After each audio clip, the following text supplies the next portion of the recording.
First pitch at 4 p.m. West Coast time. For Alabama State alumni in the Los Angeles area, you can catch the game live on ESPN Club. No debates, no speculation, just the info you need. That's your KBLA Sports Minute. I'm Ray Richardson on KBLA Talk 1580. Let's celebrate. Y'all did it! Loving each other, needing each other.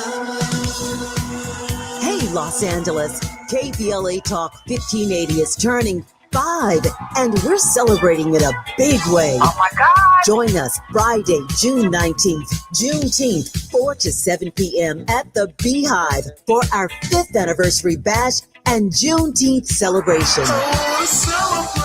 We're talking surprise celebrity guests, a special presentation, and a major announcement you will not want to miss. I can't wait to hear it. Plus, live music, dancing, games, and enough food and drink to keep the party going. Yeah, that's what I'm talking about. Of course, you're welcome to bring your own picnic basket, blanket, and lawn chair. And the best part, it's completely free. But here's the thing. You've got to sign up in advance. Space is limited, so don't wait. Head to KBLA1580.com right now and lock in your spot. Friday, June 19th, the Beehive, KBLA Talk 1580. 5 years strong, and we're just getting started. Happy anniversary, KBLA! Yeah, man!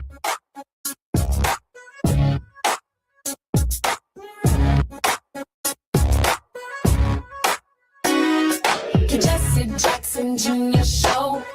Oh, oh, oh, oh, oh, oh. The Jesse Jackson Jr. Show. Oh, oh, oh, oh, oh. The Jesse Jackson Jr. Show. Oh, oh, oh, oh, oh, oh. The Jesse Jackson Jr. Show. Oh, oh, oh, oh, oh. Come on and talk with me. Come on and listen to me. Come on and talk with me.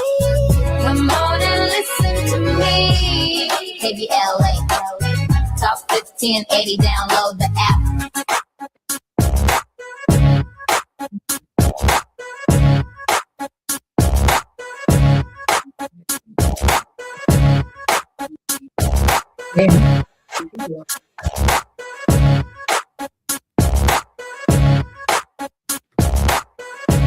I'm Jesse Jackson Jr. Welcome forward to the Jesse Jackson Jr. Show on KBLA Talk 1580. It's happening Fridays on the Jesse Jackson Jr. Show with none other than our creator, Gina Towns. She will be with us in the second hour. But before I bring up our very special guest, I want to use this opportunity to opine on a historical moment in the history of the nation and the history of African Americans. On January 1st, 1863, the Emancipation Proclamation was issued. It came, as Martin Luther King Jr. called it, a long, dark night of the Negro's servitude from 1619 until January 1st, 1863. And 7 months to the day, in the middle of the American Civil War, and we know the details of the Emancipation Proclamation, Abraham Lincoln freed the slaves in territories and in states where he had no control. They were under the control of the Democratic Party's Confederacy, and kept them in place in the states that chose to stay in the Union, where he did have control. But Lincoln's careful strategic thinking and advice understood this: that if at the very beginning of the Civil War, the war were about slavery, the states of Maryland and territories that surrounded the District of Columbia, like West Virginia, would have never joined the Union coalition because the issue of slavery was so pronounced within their own states that they accepted his argument that this must be a campaign to save the country, to save the Union, to not make it about slavery.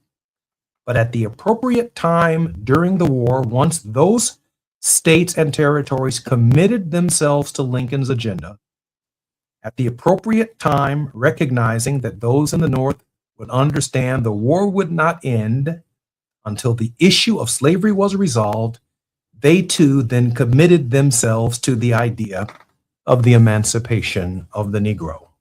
That occurs in the middle of the Civil War on January 1st, 1863. But 7 months to the date, the very first July 4th, after the declaration of the Emancipation Proclamation, the Battle of Gettysburg took place, where the South, led largely by the Democratic Party and its politics in the South, would meet the Union Army on a field in Gettysburg, Pennsylvania. And whoever won the Battle of Gettysburg would get to define July 4th from July 4th, 1863 unto the present. The first 245 July 4ths, including the first 157 that were in slavery before the Declaration of Independence, that's 1619 to July 4th, 1776. 157 years had passed, and to the Negro slave, July 4th, from 1619 to 1776 was just another day.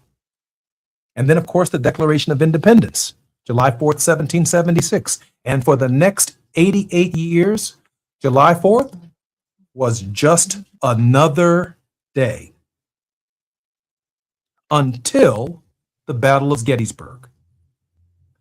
And after the Gettysburg campaign and the Union had won the war, battle in Gettysburg, Lincoln would come back to Gettysburg in November of that year and essentially dedicate the battlefield to what had occurred between the 1st and the 3rd of July, making July 4th, 1863 unlike any other July 4th in the nation's history. It would define a new future. And it is at that moment that the freedmen became committed and loyal to the party of Abraham Lincoln and to Abraham Lincoln. Very, very important, because the road after Lincoln became far more treacherous, and the conquering of the Democratic Party became the goal of the abolitionist movements to which we won, and it would later lead to Barack Obama and Joe Biden. More when we come forward on KBLA Talk 1580. I've got a special guest today that I'd like to introduce. More when we come forward right here.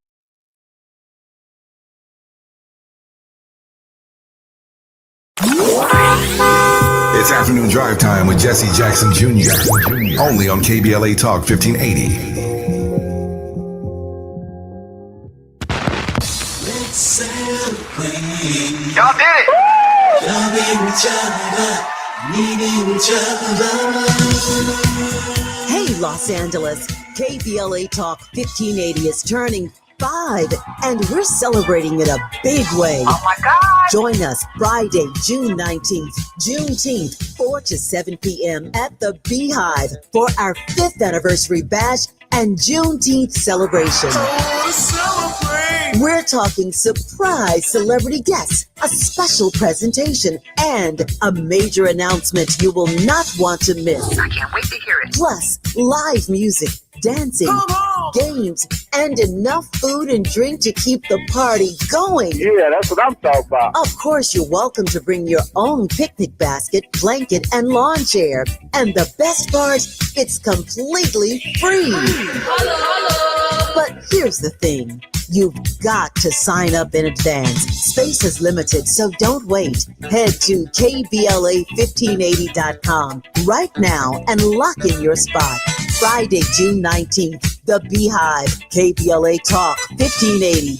5 years strong, and we're just getting started. Happy anniversary, KBLA! Yeah, man! man. Are you drowning in IRS tax debt? Angela was. She called Civic Tax Relief and saved over $80,000. Felicia was having health problems, got behind on her taxes, interest and penalties were adding up. She called Civic Tax Relief and saved over $15,000. Civic Tax Relief is a professional tax negotiation firm that can protect you from the IRS. If you're getting collection letters, call Civic Tax Relief for a free consultation. They will go to work helping you discover all the relief programs you may qualify for free. James owed the IRS $37,000. Civic Tax Relief represented him against the IRS, and by the time everything was completed, he did not owe the IRS anything. If you are in trouble with the IRS, call Civic Tax Relief for your free consultation now. 800-200-2257. 800-200-2257. Get a free consultation and real tax relief. Call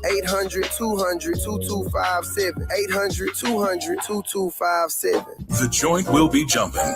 Ebony Repertory Theater, in association with Fig Street Films, brings you one of the most beloved musicals of all time. Tony Award winner, Ain't Misbehavin'. The soulful, swinging celebration of the music of Fats Waller. From the rollicking to the romantic, this show is pure magic, full of the songs that defined an era and the voices that'll make you forget everything else for a night. Foot stomping, heart stirring, unforgettable. Don't miss Ain't Misbehavin' at the Nate Holden Performing Arts Center, starring Lettucey, directed by Ren T. Brown. This is the night out you've been waiting for. Tickets are going fast, so don't wait. Grab yours now at ebonyrep.org or call the box office today at 323-964-9766. Ebony Repertory Theater, bringing the culture, keeping the legacy alive. Ain't Misbehavin' runs May 21st through June 8th at the Nate Holden Performing Arts Center. Get your tickets now.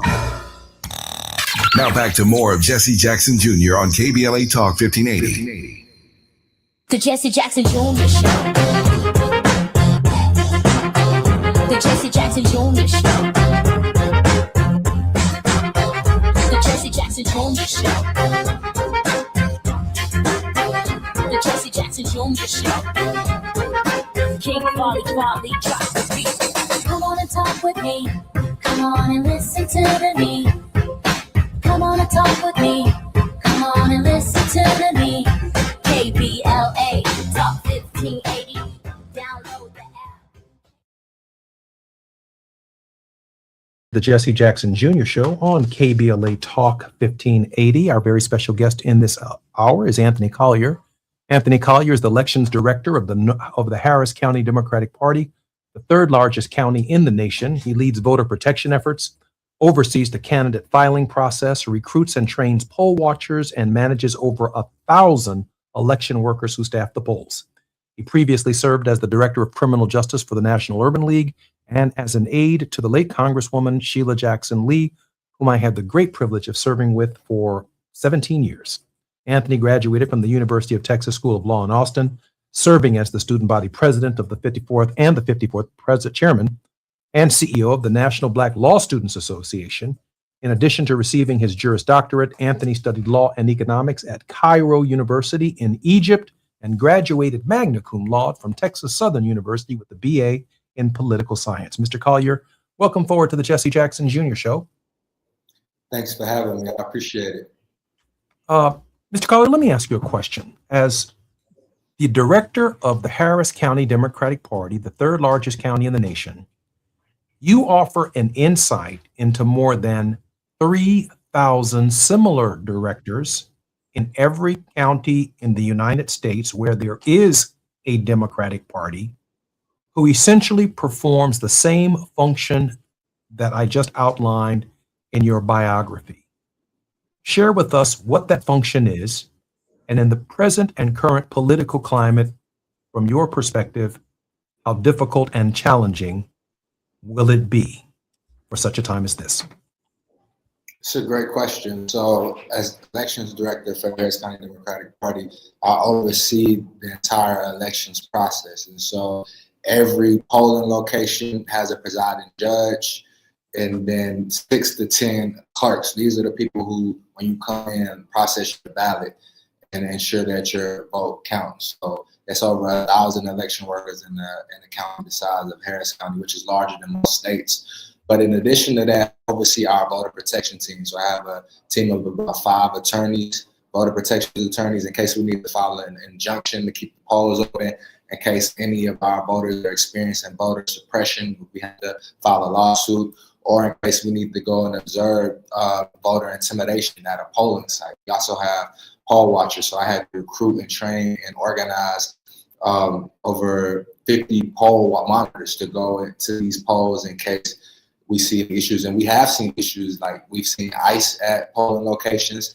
that we had to send attorneys to go and address, because we understand that even if someone is a citizen, ICE lately under the Trump administration has still been taking them up and detaining them and even deporting them. And so that has intimidated some of our brown brothers and sisters who are citizens who from exercising their right to vote. Or we've seen, Proud Boys or racist individuals going to predominantly Black areas to intimidate Black voters. Or we've seen Republican poll workers who would try to stop Democrats from voting even though they're eligible to vote. And to your question about the current context, we just saw the Supreme Court essentially gut Section 2 of the Voting Rights Act. And so this is Jim Crow 2.0.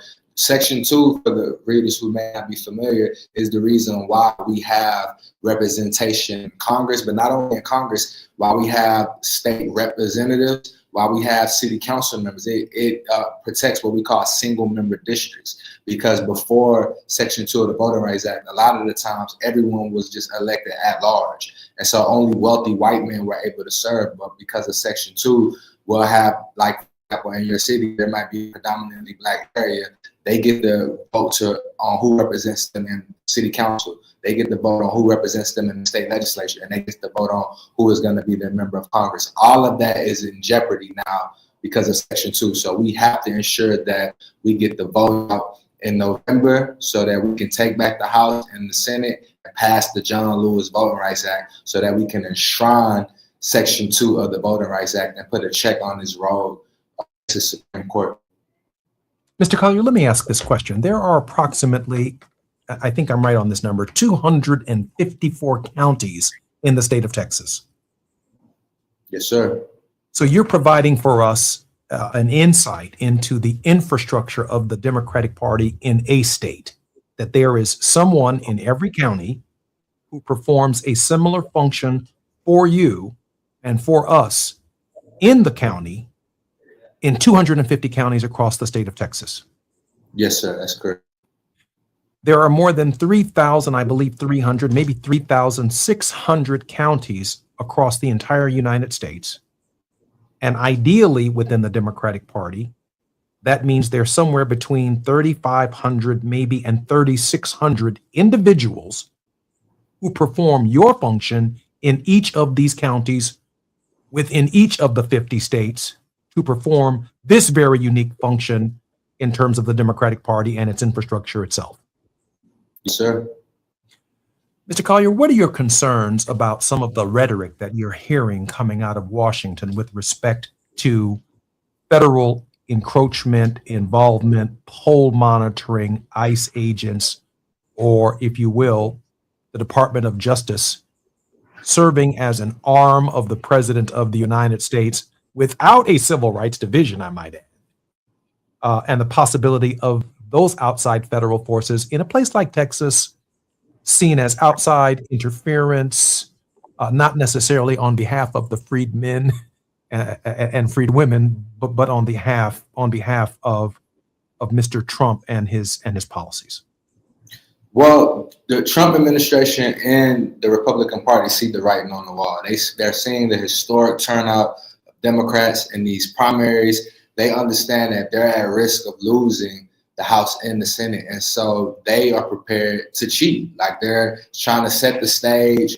They're trying to already craft a narrative that will give them an excuse to come in and interfere in these elections, to intimidate voters so that they can stay in power, because they understand that there's going to be a day of reckoning come the midterm elections in November. I believe this nation is going to send a message to the Republican Party and to the Trump administration that they are not okay with all of this foolishness that they have been seeing. And so in anticipation of that, they're preparing to try to stop this from happening.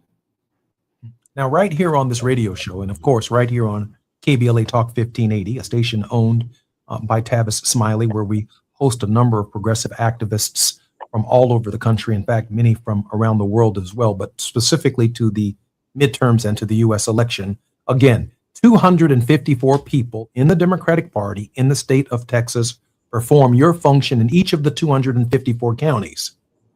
And of course, it makes sense for the Democratic National Committee and the Democratic Party to have someone performing your function in all 3,500 counties across the United States. On this station, more than any other station in the country, we have clearly referred to what we are looking at as Jim Crow 2.0. In that, we are in agreement. Jim Crow 1.0, as you know, had poll taxes, had at-large elections, it had intimidations, it had threats, it had lynchings, it had all of this fear around the polling place and around voting and around, if you will, our people who were seen as stepping out of line, talking too much, or trying to get people on the plantation or sharecropping to vote. I can only imagine that the new forms of Jim Crow that may present themselves, making your life and voters' lives even more complicated and more difficult, including but not limited to passports and voter ID, are going to greatly complicate elections going forward.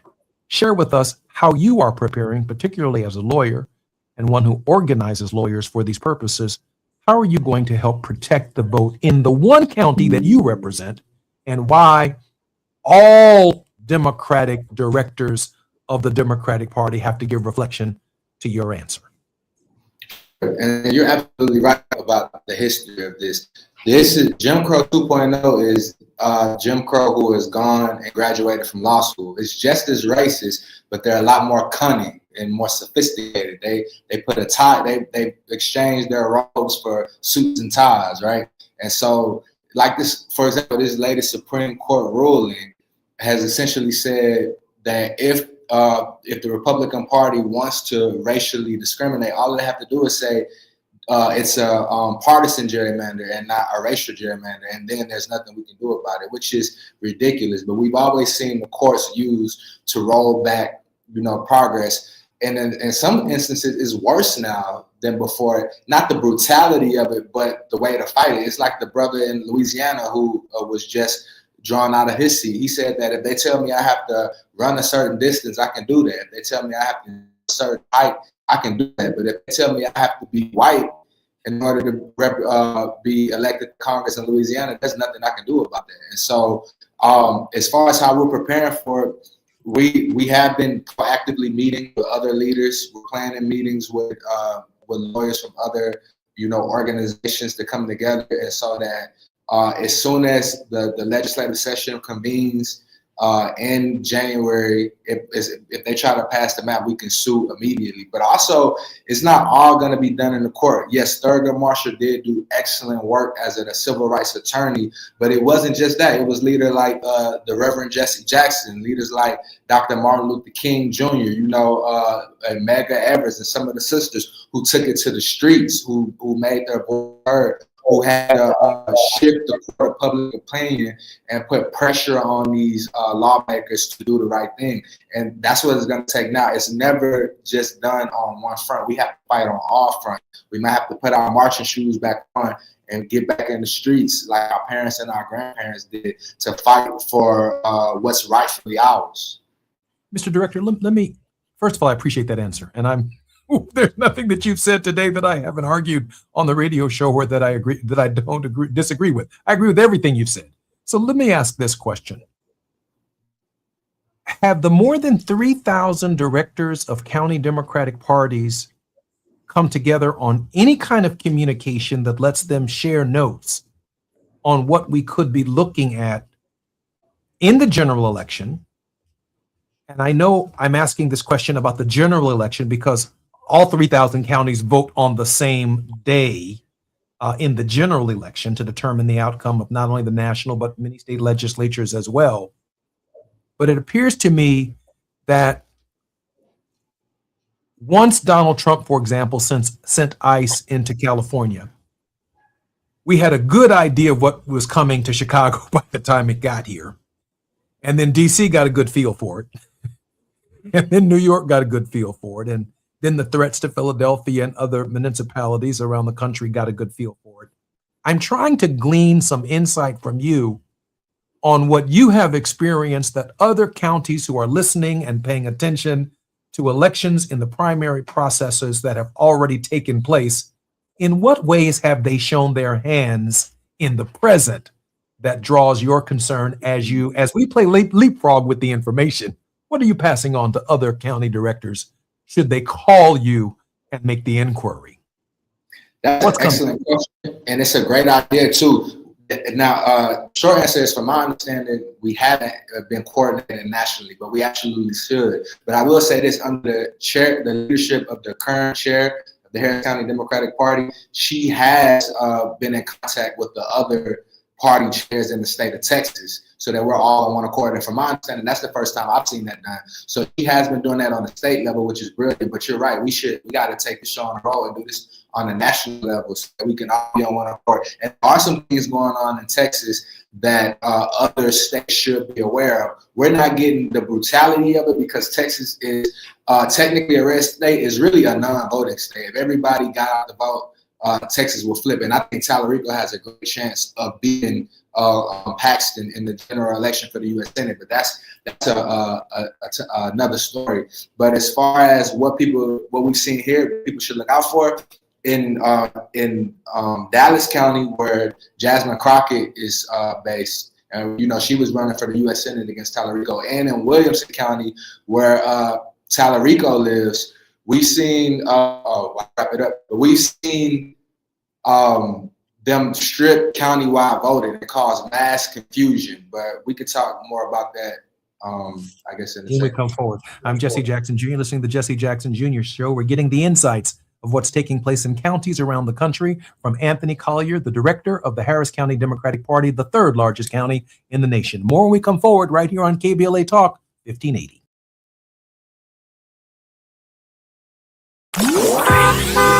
It's afternoon drive time with Jesse Jackson Jr. Only on KBLA Talk 1580.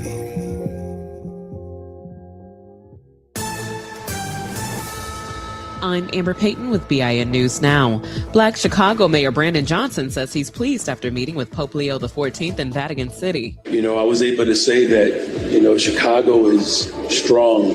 Johnson says the Pope's first question was, how's Chicago? The mayor also invited him to hold Mass in Grant Park next year while the two discussed slavery, immigration, war, and baseball. The Department of Homeland Security is threatening to pull federal customs officers from airports in sanctuary cities, including LAX. Secretary Markwayne Mullin says plans are being drawn up, but the idea is facing pushback. Black Los Angeles Mayor Karen Bass says she doubts DHS will follow through. And Louisiana's new GOP favorite congressional map is heading to the governor's desk. Lawmakers passed the redrawn map after the Supreme Court voided the previous one. The new map eliminates one of the state's black majority congressional districts. Get BIN News Now on demand 24/7 on the iHeartRadio app. Head to Waba Grill weekdays after 3 p.m. for their $5 happy hour and try their new chili crisp dumplings. Bold, crunchy, and tossed in a fiery crisp paired with a premium Waba beverage drink like their authentic Thai tea. Get both for just $5 only at Waba Grill. It's for you. This is the KBLA Sports Minute with Ray Richardson. The Dodgers are back in action tonight after a day off Thursday. They start a 3-game homestand tonight against Philadelphia. The Dodgers, 16 games over 500, have won 5 straight and are 12-2 since May 12th. They lead Arizona by 4.5 games in the NL West. For the first time since 2018, the NBA Western Conference Finals will have a Game 7. The San Antonio Spurs and Oklahoma City Thunder meet up tomorrow in OKC. The winner moves on to face the New York Knicks in the NBA Finals. At the moment, OKC is a 3.5-point favorite. 5 p.m. tip-off tomorrow on NBC. Tonight at 6, it's your Friday night sports picks. Out of bounds and prime time. Join me and my co-host Neil Scarborough for 60 minutes of sports chatter with some black folks flavor. You can hang out with us on the KBLA YouTube channel or hit us up at 1-800-920-1580. No debates, no speculation, just the info you need. That's your KBLA Sports Minute. I'm Ray Richardson on KBLA Talk 1580.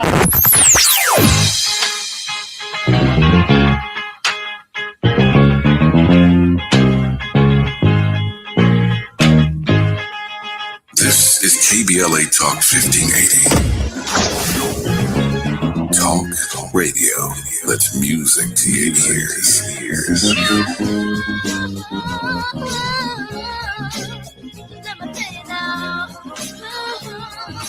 We're unapologetically progressive. KBLA Talk 1580. We've got a lot to talk about.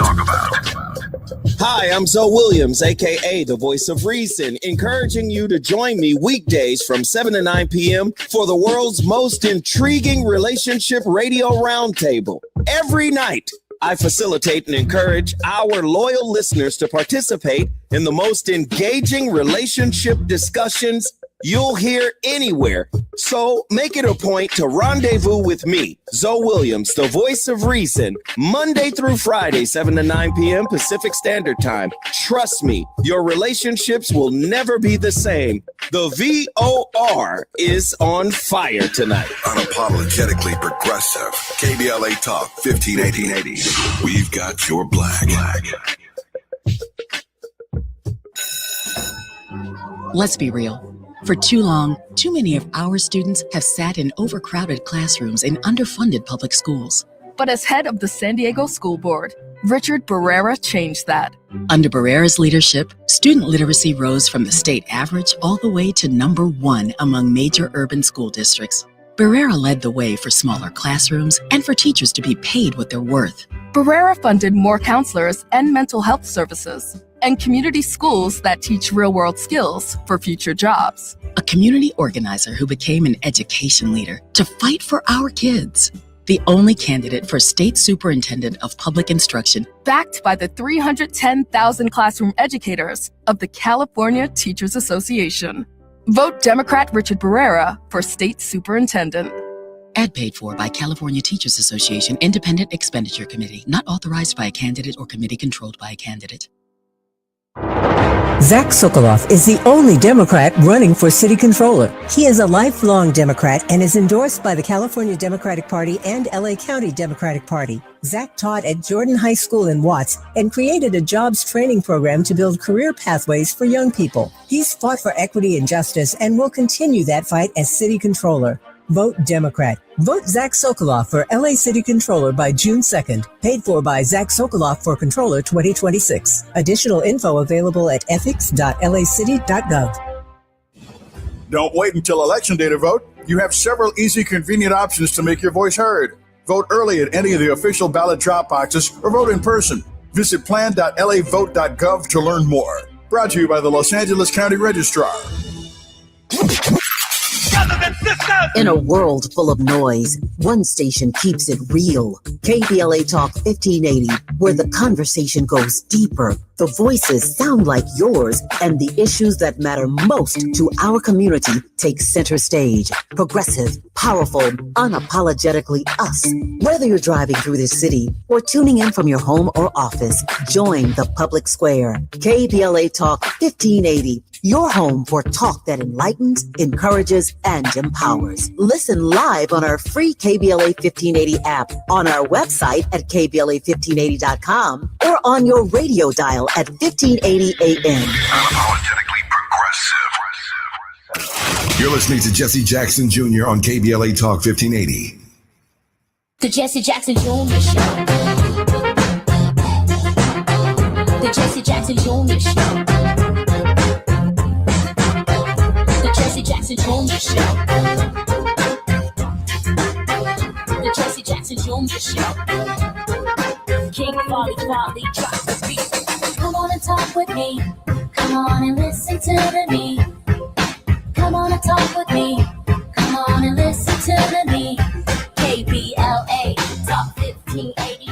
Download the app.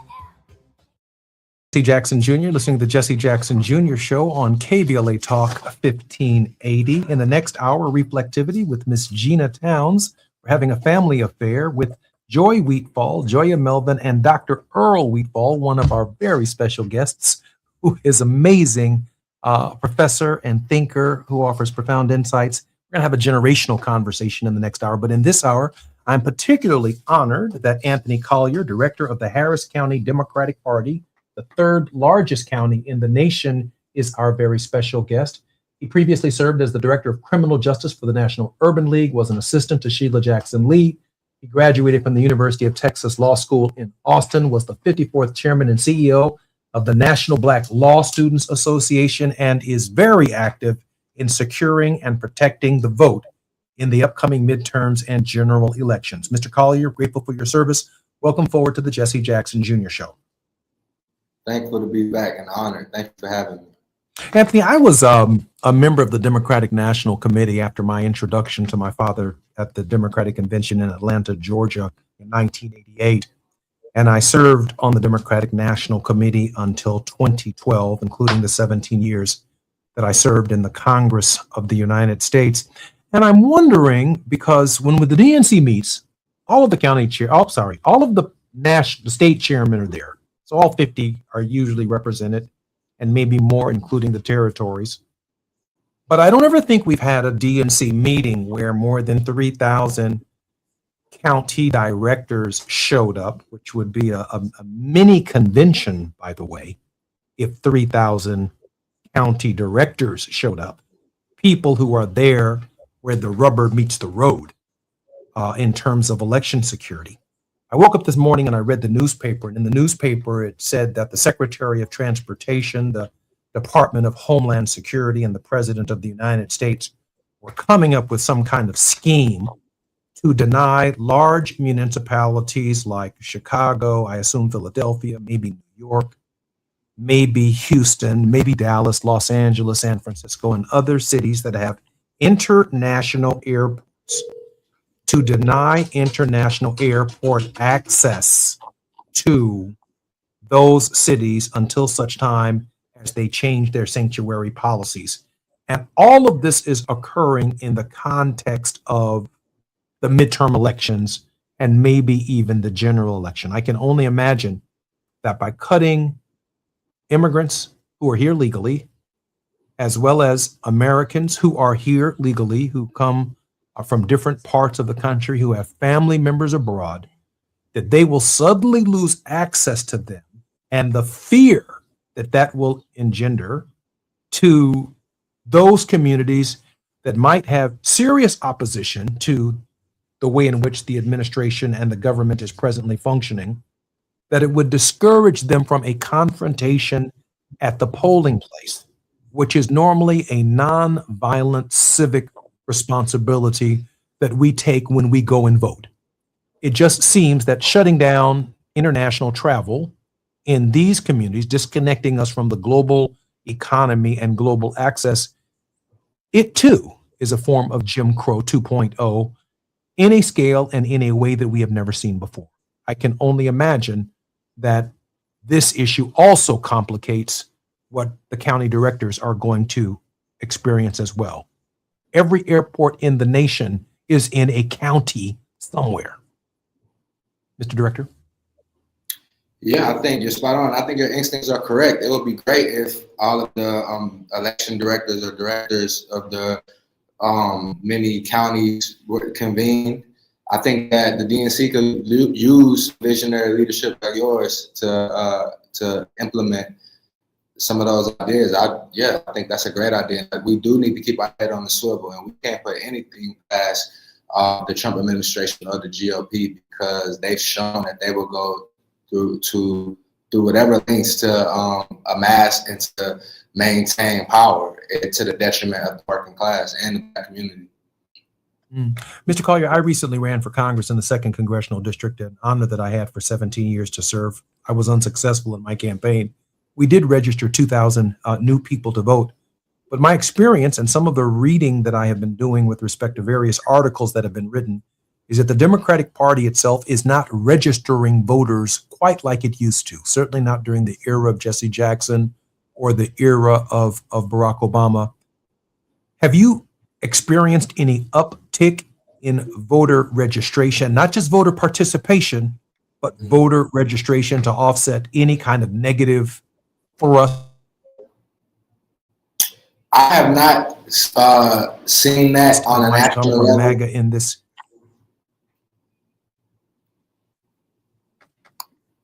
I'm sorry, Anthony. I think I might have had a connectivity issue. Are you able to hear me and see me? Yes, sir, I can. Okay. So I haven't seen any massive efforts at voter registration on a national level or even on the state level. On the local level, we have been here in Houston and Harris County. We have been working to register voters, but we do need to put more emphasis on that. I think people are excited about the turnout. I think this was the first time in decades that the Democrats have amassed more votes than the Republicans in the U.S. Senate primary.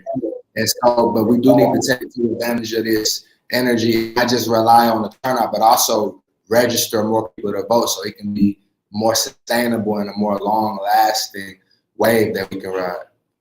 And that's that really concerns me, because we have a lot of high-profile campaigns. For example, in Texas, Tellurico, we have a number of Democratic candidates who showed up, for example, at the National Action Network conference, who are certainly touting or kind of flirting with the idea of running for president of the United States. But I am not convinced at all that that there is a massive effort at voter registration that's taking place within the Democratic Party.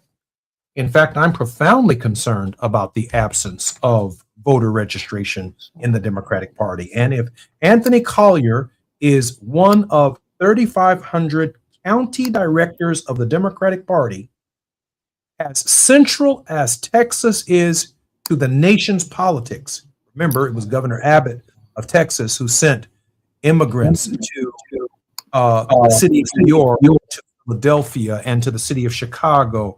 And he humanly trafficked people to these large municipalities. In the middle of the winter, we decided in the North to provide these men and women and families who would have perished in the freezing cold to do something Christian. Provide them with a Christian landing. It's called sanctuary. Have you ever been in a church? Sanctuary. The word comes from a divine commitment to other people, loving your neighbor and caring for your neighbor. These people were sent here by the governor of Florida, the governor of Texas, with full anticipation and expectation that when they came to Chicago, it would lay the predicate for this administration to send ICE agents, increase federal enforcement, or a weaponized Department of Justice in our major municipalities. And just as sure as I'm sitting here, without Philadelphia or Pittsburgh, the state of Pennsylvania is not Democratic. Without Chicago, the state of Illinois is not Democratic. Without Houston and Dallas, we don't have a chance. I'm Jesse Jackson Jr. When we come forward, more with Anthony Collier, the head of the Harris County Democratic Party, as its director. More when we come forward on KBLA Talk 1580.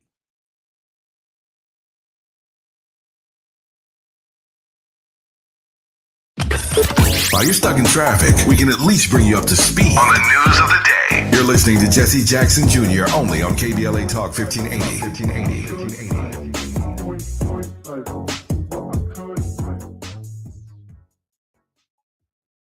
My name is Cynthia Mitchell. I've been an emergency room nurse in Los Angeles County for 25 years. I've been there through every fire season, every outbreak, every earthquake.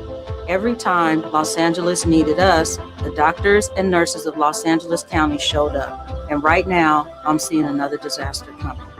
Trump's cuts to Los Angeles County's healthcare system are a public health crisis in the making. Medi-Cal, public hospitals, disaster preparedness are all at risk, but we can stop it. Measure ER fights back against these cuts. For a half a penny, we keep emergency rooms open, care within reach for working families, and doctors and nurses serving the communities we love. When you vote yes on Measure ER, you're not just voting for healthcare, you're voting for LA.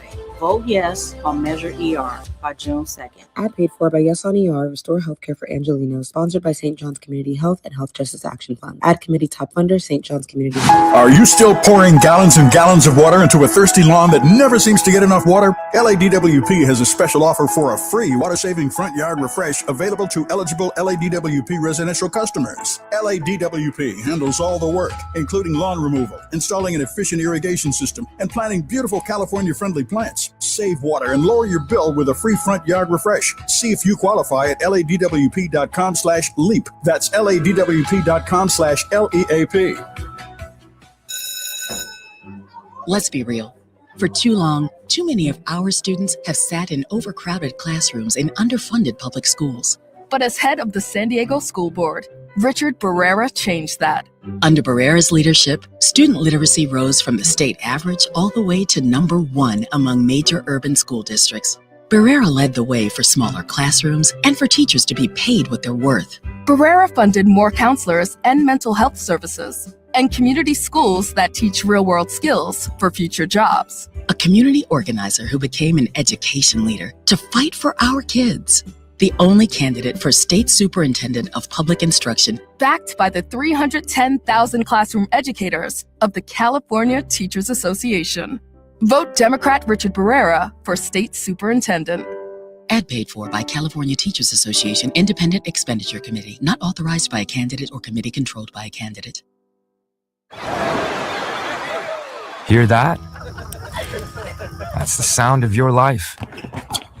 Perfectly imperfect. Beating in rhythm to the world you've created. But every time you drive after drinking, music gets drowned out.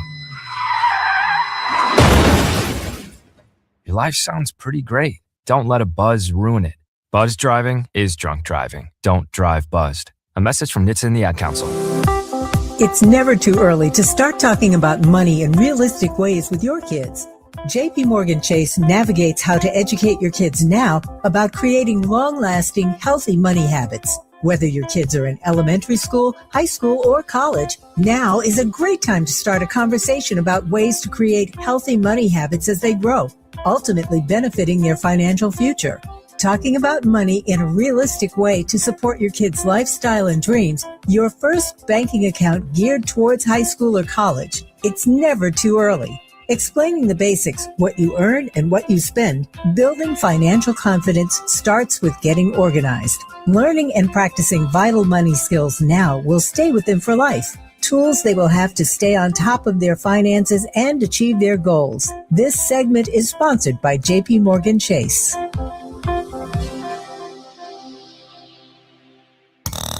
Now back to more of Jesse Jackson Jr. on KBLA Talk 1580. The Jesse Jackson Jr. Show. The Jesse Jackson Jr. Show. The Jesse Jackson Jr. Show. The Jesse Jackson Jr. Show. King Folly drop the beat. Come on and talk with me. Come on and listen to me. Come on and talk with me. Come on and listen to me. KBLA Talk 1580. Download the app. I'm Jesse Jackson Jr. It's Fat Meat Fridays on the Jesse Jackson Jr. Show. Quincy Alexander Sr., who is watching the Jesse Jackson Jr. Show from San Antonio, Texas. Our number is 833-746-9555. In the next hour, I will be taking your calls. Lynette Purple Angel Alexander. The number is 833-746-9555. I would love to hear from you. And hey, bang, bang, Reverend Dr. David Wayne Posley, 833-746-9555. Esther, real, I see your kids. Hey there. Esther and Tracy Van Zant and Daniel, the Honorable Daniel Honor Mode. Please call into the Jesse Jackson Jr. Show. We're testing our technology today, but in this hour, our very special guest is Anthony Collier. He is the elections director of the Harris County Democratic Party, the third largest county in the nation. And I'm so grateful that he's spending this time with us because we are looking really analytically and forensically at what the Democratic Party at the county level is doing and how much these county directors of the Democratic Party are sharing information to confront what we could be confronting at the polls here in the United States of America.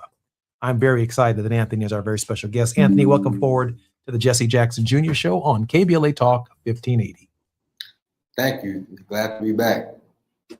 Anthony, I am concerned about the absence of voter registration in the party's focus, and it coincides with the idea that the seat that is held by Jim Clyburn, Benny Thompson, the Stephen Cohen seat, which was the Harold Ford Sr. and Jr. seat, the 9th District of Texas. I am concerned about the seat in St. Louis and the state seats around the country that are being challenged by the right wing as Section 2 districts, and of course, aided and abetted by the Supreme Court, which is moving with all deliberate speed to redraw these districts in a way. I hope everyone's paying attention to this. Brown versus the Board of Education 2 was about desegregation of schools with all deliberate speed.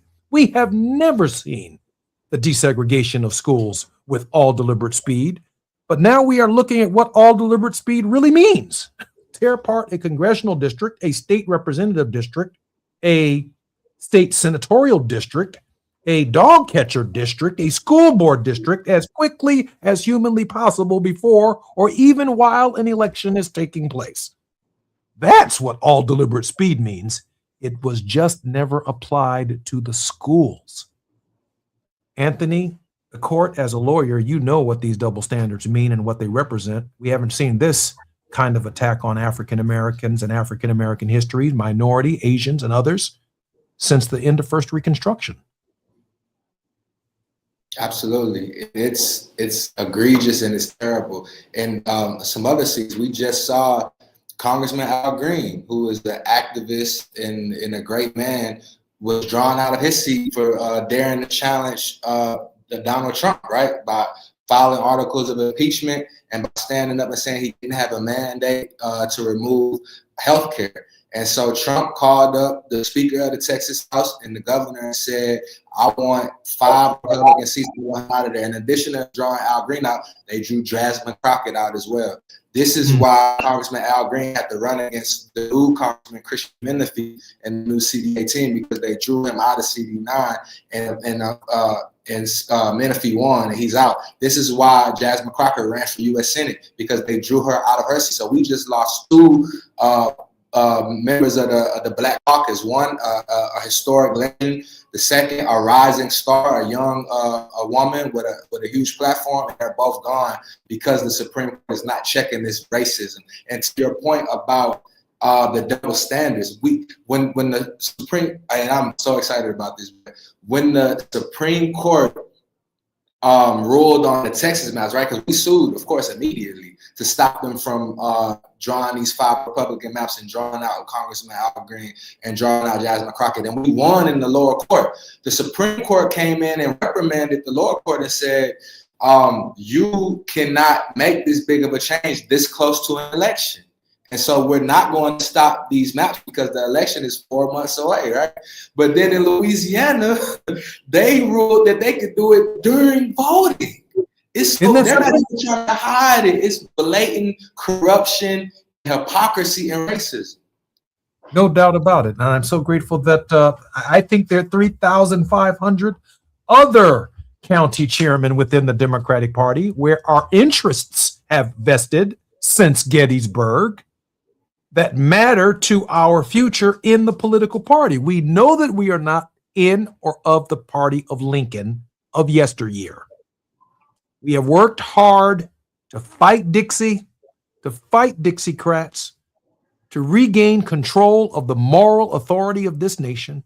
African Americans have been central to that. In fact, Martin Luther King's Daddy King, was a Lincoln Republican. The founders of many of our fraternities and sororities at the turn of the last century were Lincoln Republicans because they had never experienced a July 4th quite like the July 4th that Gettysburg brought forward and the Emancipation Proclamation 7 months before that Abraham Lincoln had advanced. Out of loyalty to the then assassinated president, stopping the expansion of slavery into the Western states and being loyal to ending the business of slavery in the United States, that is chattel slavery, we remain loyal to Lincoln. And then our march to slowly move Dixiecrats into the Republican Party, take over the Democratic Party, only to have the Democratic Party now being dismantled at its core and at its base, almost root and branch on the questions of civil and human rights. Anthony, we have about 2 minutes before we come forward for our next hour. We always ask our guests to give us, in the final 2 minutes, a word of hope. Anthony Collier, the director of the Harris County Democratic Party, a word of hope for the nation. So for one, in the past, there has been a lot of stagnation and like despair as far as like, my vote doesn't matter. Why should I vote? Because both parties are corrupt. But we have to understand that if our vote wasn't sacred, they would not be fighting so hard to strip it from us.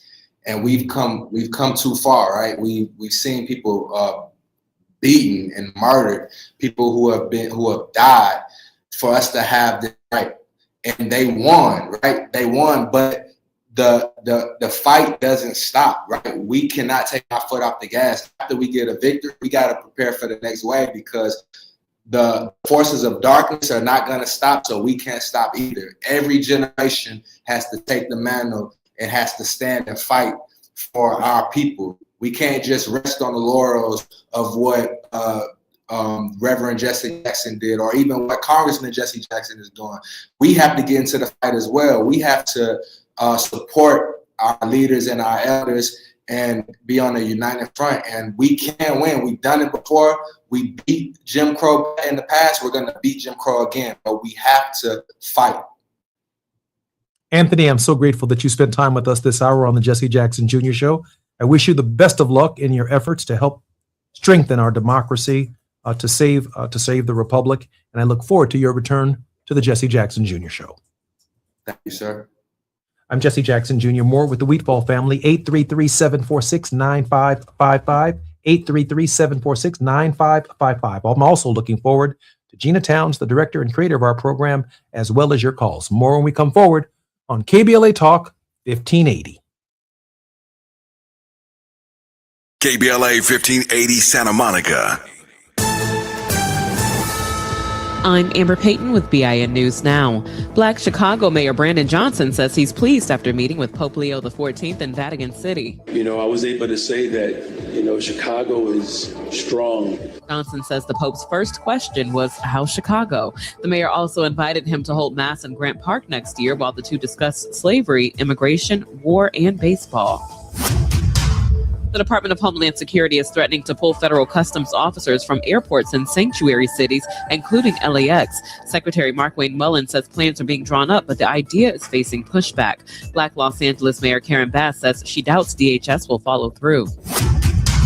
And Louisiana's new GOP favorite congressional map is heading to the governor's desk. Lawmakers passed the redrawn map after the Supreme Court voided the previous one. The new map eliminates one of the state's black majority congressional districts. Get BIN News Now on demand 24/7 on the iHeartRadio app.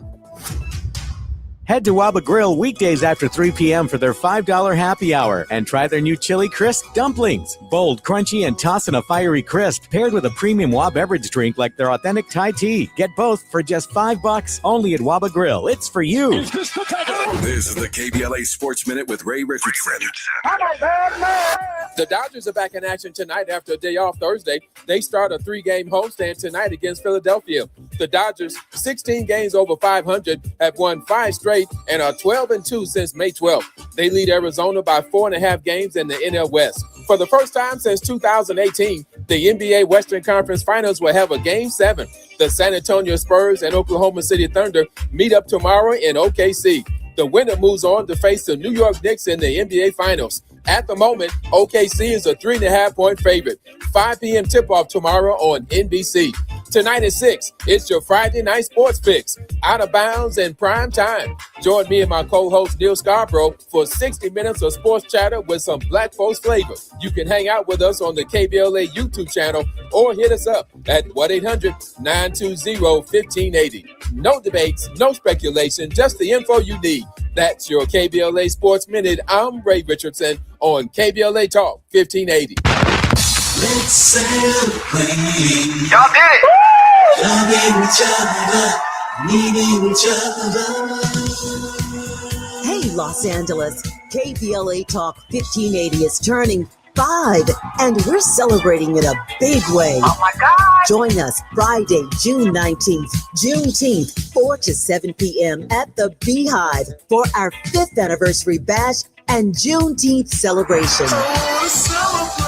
We're talking surprise celebrity guests, a special presentation, and a major announcement you will not want to miss. I can't wait to hear it. Plus, live music, dancing, games, and enough food and drink to keep the party going. Yeah, that's what I'm talking about. Of course, you're welcome to bring your own picnic basket, blanket, and lawn chair. And the best part, it's completely free.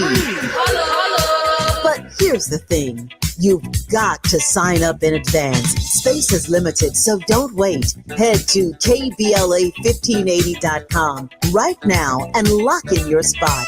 Friday, June 19th, The Beehive, KBLA Talk 1580.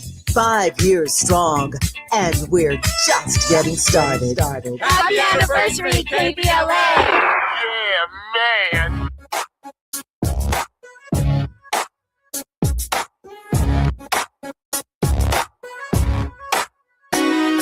The Jesse Jackson Jr. Show. Oh, oh, oh, oh, oh. The Jesse Jackson Jr. Show. Oh, oh, oh, oh, oh. The Jesse Jackson Jr. Show. Oh, oh, oh, oh, oh. The Jesse Jackson Jr. Show. Oh, oh, oh, oh, oh. Come on and talk with me. Come on and listen to me. Come on and talk with me. Come on and listen to me. KBLA, Talk 1580, download the app.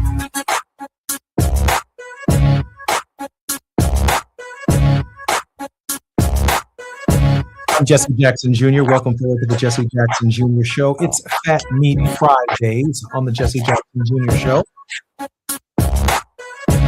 And our co-host in this hour is none other than the creator of the Jesse Jackson Jr. Show. She calls the show Reflectivity. Today we have a family affair, a special on Fat Meat Fridays with Dr. Wheatfall, as well as his granddaughter, Joya Wheatfall, Joya Melvin. Dr. Wheatfall is a very close and dear friend of our family, and so grateful for his leadership over the years. He was a college professor and administrator. So grateful that he's here. Gina, welcome forward to the Jesse Jackson Jr. Show and Fat Meat Fridays with Gina Towns. Jesse, how are you today? How are you? I'm okay. You had an amazing week. A lot of great guests, a lot of great shows. Did you have a favorite? Some gardening. It's therapeutic for if you want to, dig. Mhm. Do you have a favorite show this week? I think they all were kind of a favorite. I really did enjoy Monday when Ernest Krim brought in a student of his from high school who graduated from college this year. I thought his conversation, his grasp of what's going on politically was very astute. I did enjoy that one, and I always love everybody. I love Barbara when she comes. Come on, folks. Come on, folks. Everybody.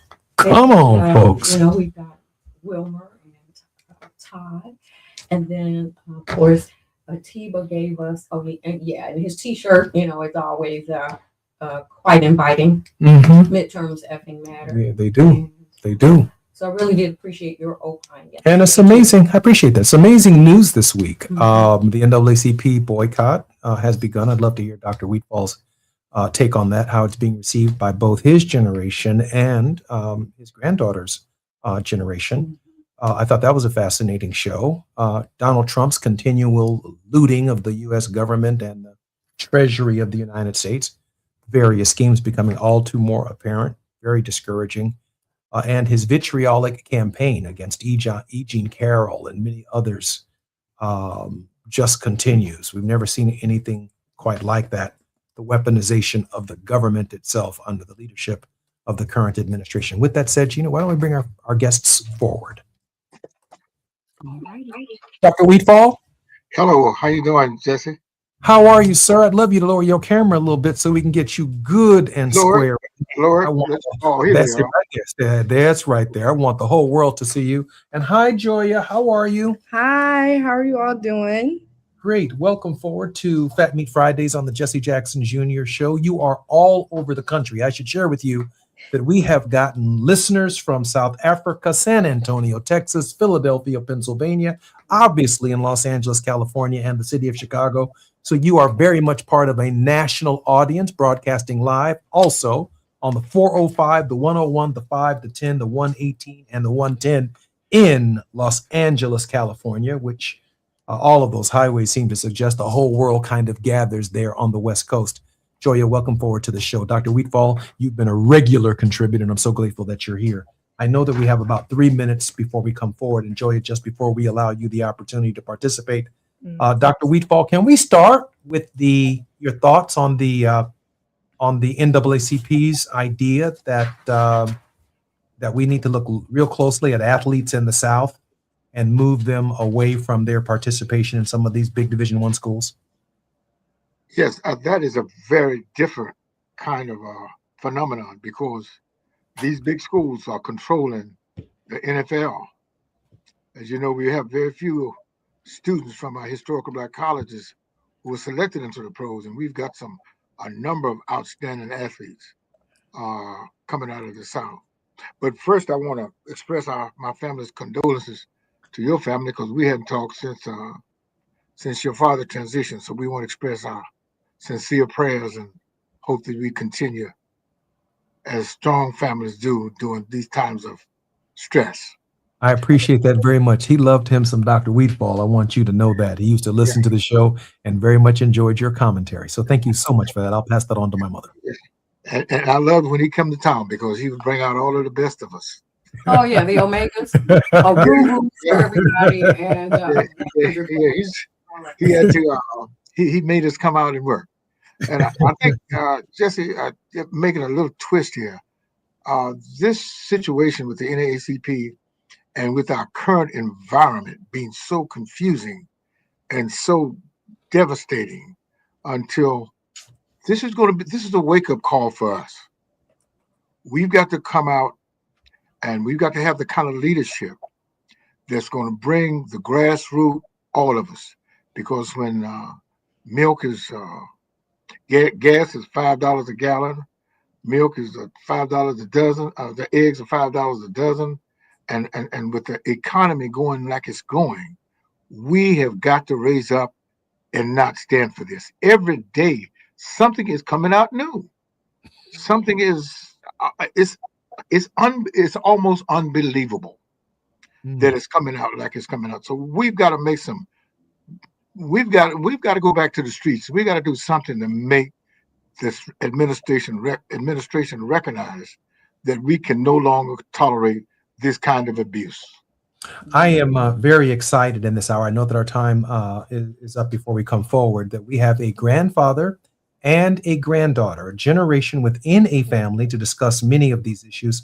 So grateful that Joya is here with us. Gina, thank you for this wonderful show on Fat Meat Fridays. More when we come back on KBLA Talk 1580. It's Fat Meat Fridays.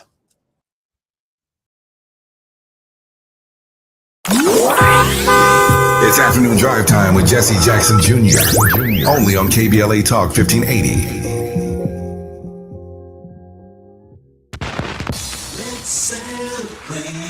Y'all did it!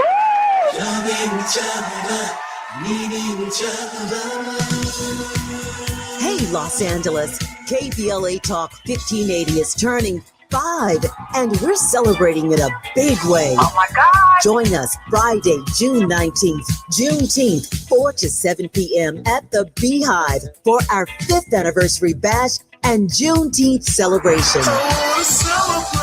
We're talking surprise celebrity guests, a special presentation, and a major announcement you will not want to miss. I can't wait to hear it. Plus, live music, dancing, games, and enough food and drink to keep the party going. Yeah, that's what I'm talking about. Of course, you're welcome to bring your own picnic basket, blanket, and lawn chair. And the best part, it's completely free.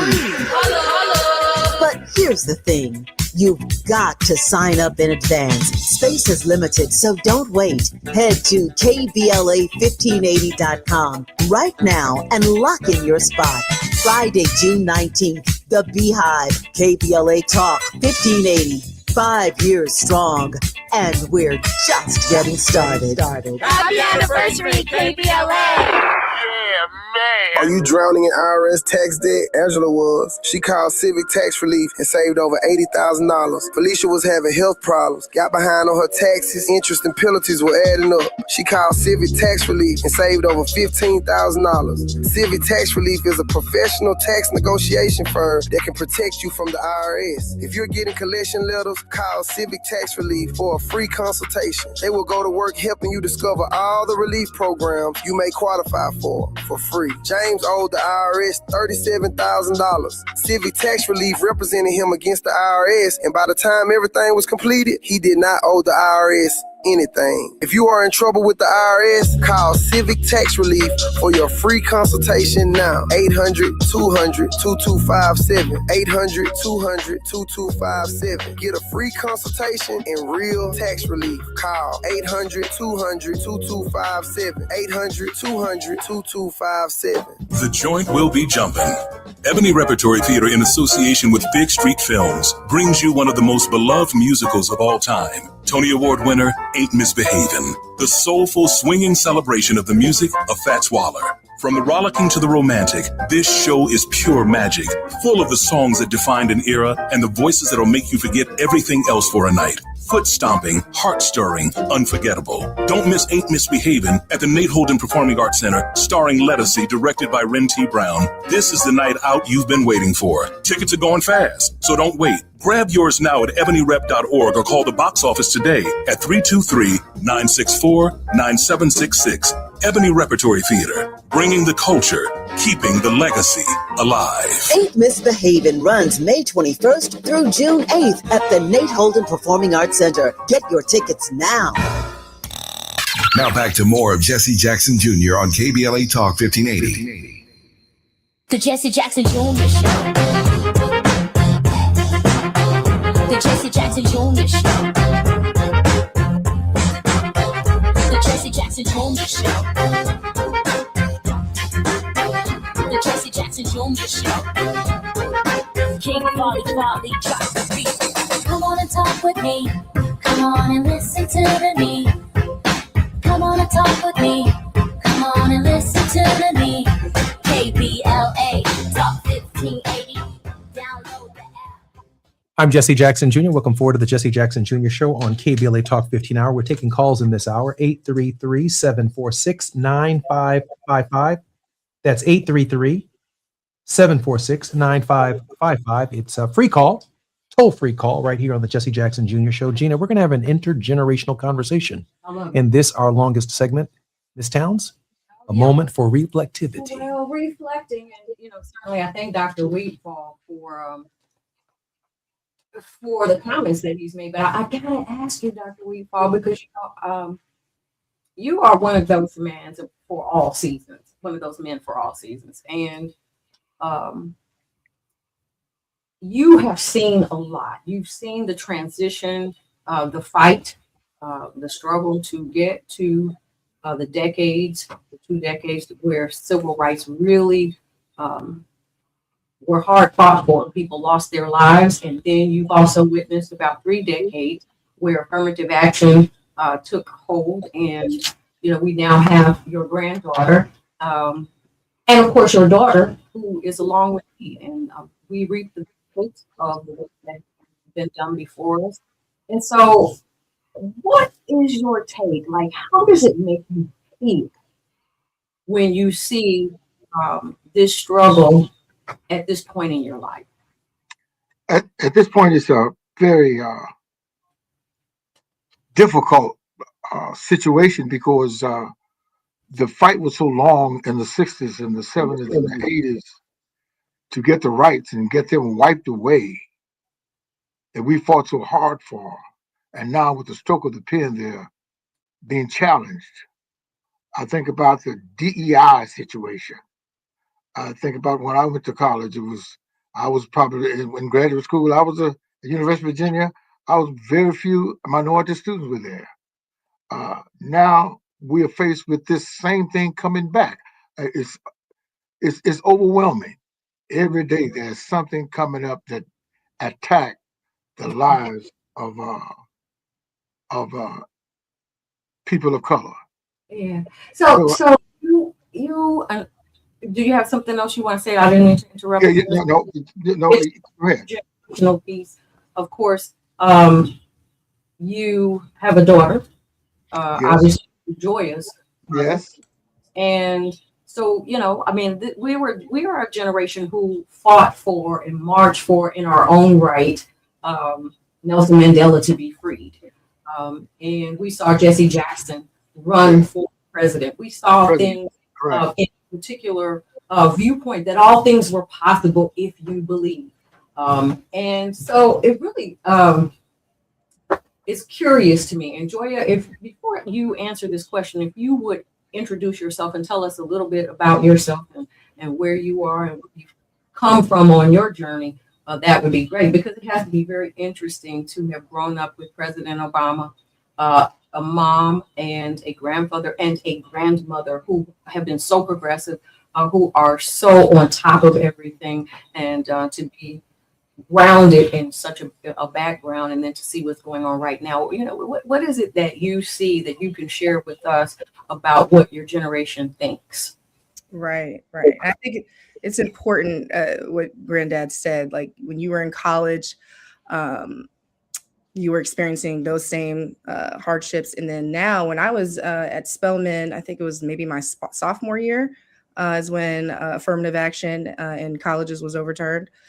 So experiencing that firsthand at my HBCU was really just interesting, and just seeing how everything now, we're talking about the Voting Rights Act, all these different things are just crumbling. And then on top of it being in DC, seeing it, really living it, and then just being a part of it is a motion that a lot of young people, I'm not the one to speak for young people, but overall, how I feel, it's been kind of hard, just hard in terms of the economy and trying to live our lives and trying to find jobs. It's just a really crazy transition, but it's like we've lived through so many historical things. Gen Z has just been, a majority of our lives, we came in with Obama, but a majority has been Trump's administration. So just pushing through, I think, is one of the main things. And honestly, I think education is the best way. And I thank Granddad for honestly instilling that, and having a family to instill that in me. That is one of the main mechanisms that will always be there in terms of lifting you up, or lifting Black people and all people up through these times. Dr. Wheatfall, you obviously weren't here for the end of First Reconstruction, but I don't know anyone who's worked harder in the HBCU space. The context within which those institutions were founded at the end of First Reconstruction, the turn of the last century, the progress that was made after Brown versus the Board of Education. What kind of advice, given the nature of the struggle that your granddaughter spoke to, what kind of advice would you tell her and share with her of what we can expect in this period, if you will, of the end of Second Reconstruction and Jim Crow 2.0? What can she expect? Yeah, you can expect that it's going to be a long way forward. We've got to build in some kind of mechanisms of giving back. Those who've managed to make some level of progress economically, we're going to have to support our HBCUs as ever before. Our kids are going to have to mature a lot earlier now, because that is not a lag time. You got to get in and take yourself serious, and get the job done. And I think we've come too far to go back. We cannot go back. We must move forward. We must help others to move forward. I'm just thinking now, what's going to happen to the financial assistance, student financial assistance? How is that going to be affected during these coming days? Because it appears to me everything that has anything to do with color is under attack. So we've got to belly up and come together more and work more to make our students the best. We got to perform. even more now than before. There's not an easy way through this process. And I don't know how long it's going on. But right now, it's very uncomfortable for me. And I am kind of pleased that I'm not at that. I'm kind of pleased that I'm past that point. I'm retired. So I'm excited to see my granddaughter take on education seriously. She went 4 years at Spelman and went straight into graduate school. I am so excited about her getting the job done and being prepared to get it done. And we've got to do that more with our youth, with our young people. Gina? Joya, first of all, you graduated a couple of weeks ago. Tell us where you graduated from and what you majored in. So we want to celebrate you in that. I think that's really important amidst everything that's going on. I want to be able to, and we want to be able to celebrate the accomplishments of your generation. Yes. So I just graduated from Georgetown University, the McCourt School of Public Policy, where I received an MS in data science for public policy. It's super long degree, but I've been a data scientist by trade for ever since I was in Spelman. I had a professor who tried to get data scientists or Black girls to get more into the STEM space. And I had my first internship working with UVA, and then it just continued going down that track. But with that data science lens, I kind of focused it. There's different vessels of data science. You can be a data scientist for products and banks and stuff like that. But I'm more focused in the political space and the public policy space, and where evidence is a strong suit, and especially in the times right now, where evidence is being debased, we need more people to actually focus on research and creating a backbone for what is truth and what is not. But with that, again, on top of that, I'm also I was a technology and public policy scholar, so I'm specifically looking at AI in the criminal justice domain. So AI deployments across courts, correctional facilities, and police departments has been my course of study for the last 2 years, and I hope to extend that and keep on working in that space. Awesome, Joy. Thank you so much for sharing that with us. We do have a caller, and we want to.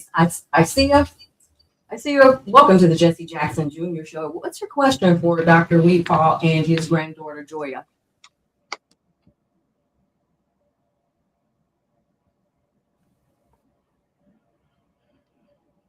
Jesse Jackson Jr. Show.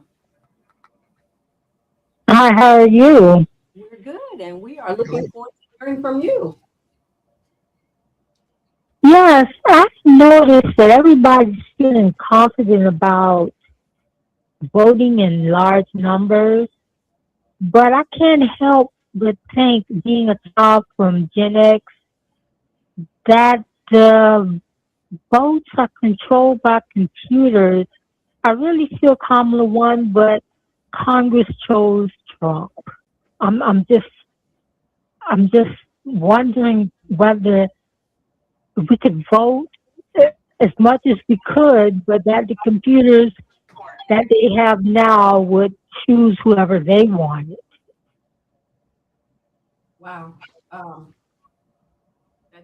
I'll take the first shot at it. I mean, we live in a system where the popular vote does not always win. In the last election, Donald Trump did receive the popular vote, and he also received the most electoral votes per state, which he had to get 270 to be president. Now, I was old enough, and many of us who are listening to this show were old enough to remember that Al Gore had the most popular votes, but he did not win enough states to get over 270. So this is as much an electoral contest as it is a popular vote contest. So in our system of democracy, at the founding of the nation, in order to protect rural interests like southern states where cotton and tobacco, they developed a system where, yes, people could vote, but the winner of the state's popular vote would win the state's electoral votes, and those numbers would count towards who the president of the United States would be. So it's not just enough, and I keep sharing this, Dr. Wheatfall, with candidates and people who come to our show and our program all the time, that not only are we losing congressional seats with the redistricting and drawing of African Americans out of Congress, but there is a corresponding electoral vote that goes into these absorbed Republican districts when a state decides it wants to only draw districts for the red, or when a state like Illinois says they only want to draw districts for the blue, or California, or any of these states. At the end of the day, if you don't have 270, you will not be president of the United States. Dr. Wheatfall? In addition, these lines are being drawn along racial lines that will minimize Black participation. Absolutely. To reduce our level of participation. So they're drawn on a racial line. It's just straight racism that's being perpetrated through our electoral process. So we've got to come out in vast numbers and fight this redlining and this disproportionately reducing our effectiveness. It's been quite effective so far. So we're going to have to fight hard, and that's why I say that we've got to have the numbers as well as the electoral college to win. And so I'm really concerned that we are not making the impact that we should have made. I think we did in North Carolina just recently, but in other states we're gonna have to fight that every day to make that happen. And our organizations, we have to support our organizations like the NAACP and other organizations. We're gonna have to support them and making sure that we have the fight on. I'm Jesse Jackson Jr., listening to the Jesse Jackson Jr. Show on KBLA Talk 1580. A number of people are calling in. They are presently on hold on the Jesse Jackson Jr. Show, but we are at the 30. When we come forward, we'll take more calls on the Jesse Jackson Jr. Show. So grateful that Dr. Wheatfall and his granddaughter, Joya Melvin, are on the phone with us in this hour. More on KBLA Talk. It's Fat Meat Fridays and Reflectivity with Gina Towns when we come forward.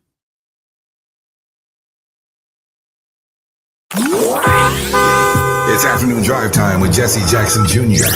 Only on KBLA Talk 1580.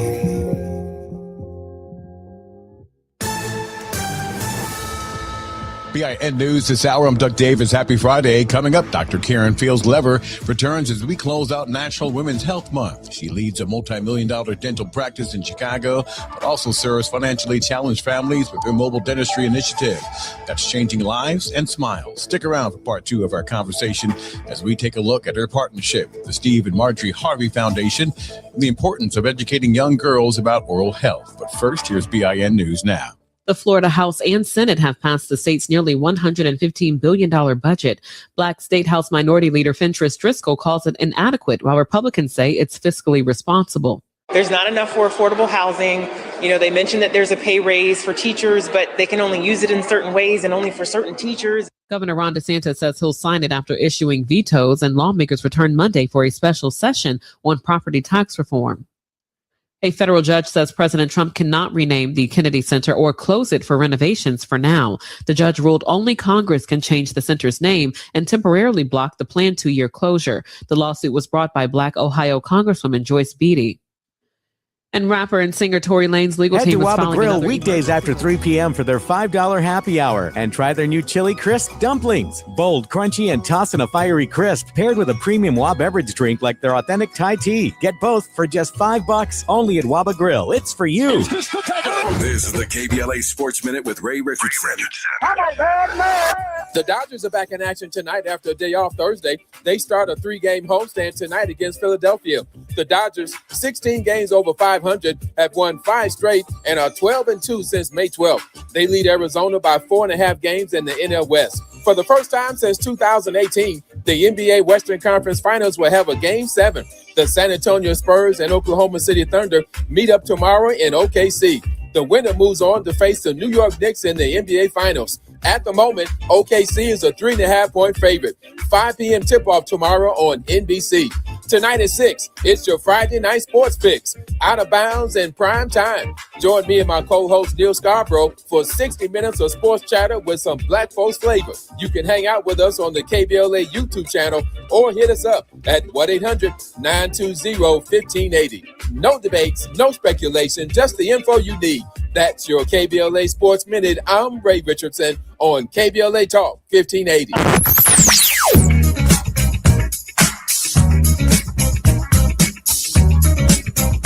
This is KBLA Talk 1580. Talk radio.